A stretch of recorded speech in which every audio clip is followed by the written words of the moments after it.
eto, nilagyan ko ng tubig na mainit yung green tea ko. Abot mo ngayon. Eto po yung galing sa Japan na tea. Mag-tea lang po muna ako. Ayan po, oh. Eto po yung nilagay ko na green tea. Kasi mag-tea lang ako para hindi ako... Eto mga guys. Galing to sa Japan.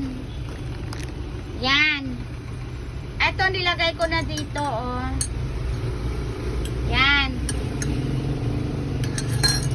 Alter ko. Minsan coffee, minsan ito. Bigay ng sister ko sa Japan. So, eto. Eto guys, nilagay ko dito. Yan. Magre-green tea ako. Stop muna ako sa coffee. Tapos, meron kami